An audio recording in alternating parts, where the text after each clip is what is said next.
Happy Veganuary! Let's make a gourmet dairy-free pesto pizza. To begin this recipe, I preheated my oven to 400 degrees Fahrenheit. Then I'm going to take some raw cashews and cover it in some hot water. And we're going to let this soak for 30 minutes, and that is going to be the base of our pesto sauce.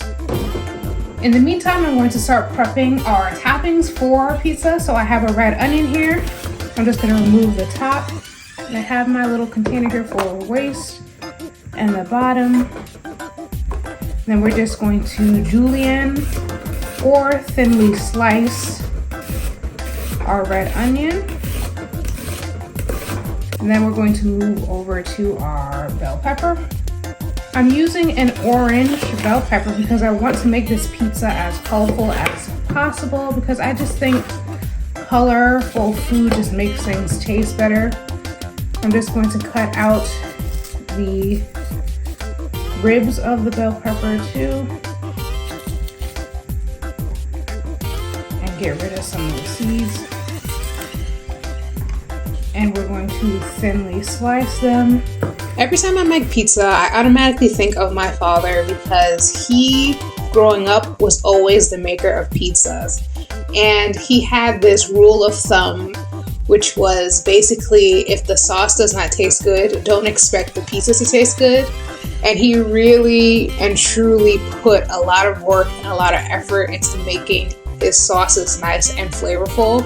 So I always have that rule of thumb in the back of my mind every time I make pizza, and I just love it. My next topping is going to be some white mushrooms. So I'm just going to give this a rough chop, and we're just going to chop them until we get some bite-sized pieces, but not too small, because once we cook it, it is going to shrivel up, and we still want to have that texture for our pizza.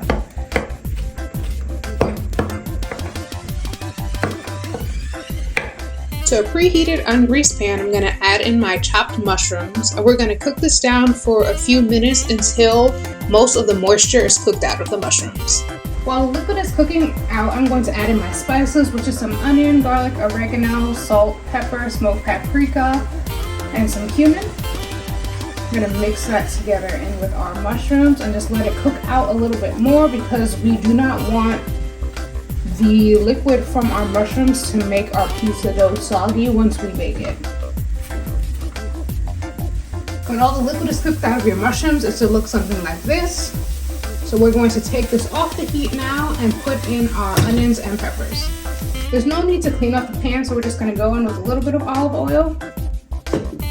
We're going to put in our bell peppers and onion.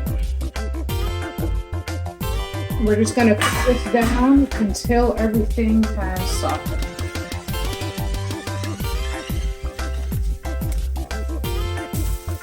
The onions and peppers have softened enough, so I'm going to take them off the fire now, and we're going to move back over to our workstation so that we can make our pizza dough. Before I make my dough, I'm going to work on my pesto sauce. So I have my soaked cashews. We're going to put this into my blender. Then we're going to add in some nutritional yeast and salt, some garlic cloves, some plant milk and olive oil, some spinach leaves, stuff it in there, and also my basil leaves.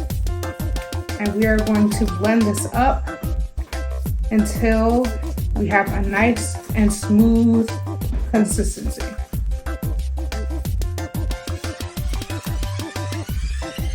I almost forgot, we also need juice of a lemon. After blending all the ingredients together, you should get this nice bright green color, which I find to be beautiful. Green is actually my favorite color. So now we have our sauce and our toppings. So let's make our pizza dough. In this bowl, I have some whole wheat pastry flour, and I'm going to mix in some baking powder and salt. And then I am going to add in some olive oil and water. But first I'm gonna take the bottom of my bowl and kind of make like a little well to gradually pour in my water and oil. And I'm going to be using my hands to make this dough today. You could also use a standing mixer like a KitchenAid, and then you could just put on your dough hook to stir this all together. And then I'm just gonna add in more water. Stir some more.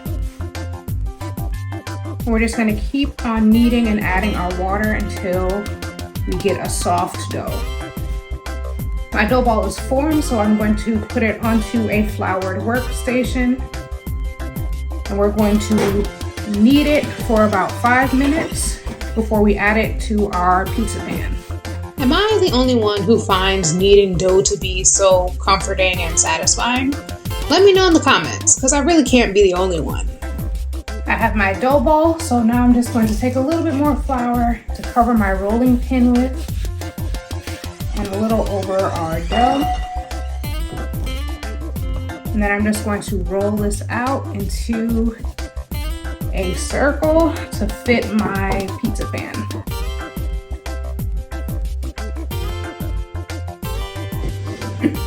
To transfer my dough to my pizza pan, I'm just going to take my rolling pin and roll the dough over it about halfway. And then I just lift it up and transfer it over. And then I'm just going to adjust the dough to fit to the pan. Any extra dough that's hanging on the sides, I'm just gonna roll into itself. And then we're just gonna have ourselves a pizza crust. From here, I'm going to baste the crust in some olive oil, just so that it doesn't dry out while we par bake it. So par baking it just means that we are going to pre-cook our dough before we add our toppings on it to give it more of a sturdier base so that none of the ingredients seep through the bottom of our pizza. What I'm also going to do is take a fork and make some holes in the dough to avoid, not deep holes, you know, we're just gonna lightly poke the dough to avoid any puffing up from happening in the oven while we par bake. So your dough is going to look something like this when you're done. So now we're going to stick this in our 400-degree oven for about 10 minutes or until the dough has become golden. Our pizza crust is now out of the oven, so now it's time for assembly. So I'm going to start off by layering on my pesto sauce in the bottom. I'm just going to twirl it around, making sure that it's touching every part of the bottom of this pizza pie. Then I'm going to take my ground mushrooms and evenly sprinkle it around.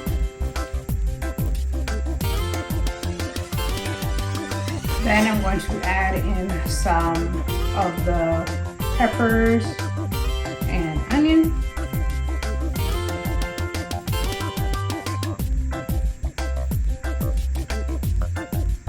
I'm also adding on some chopped and de-seeded tomatoes.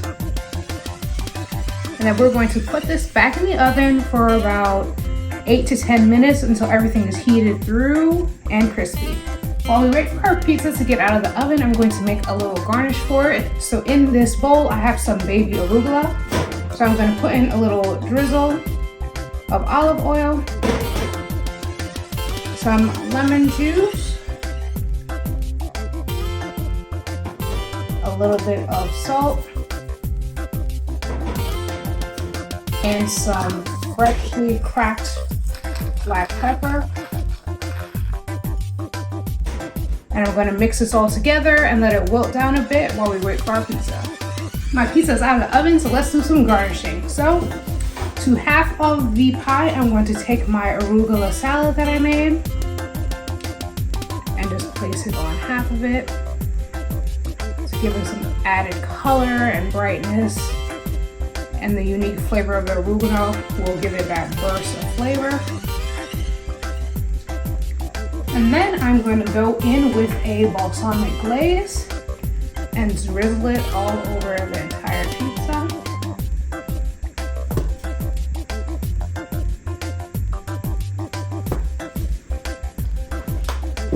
And here you have it, my vegan pesto pizza. I hope you guys enjoyed this video. Don't forget to like, comment, and subscribe. And remember, healthy does not mean boring. See you next time.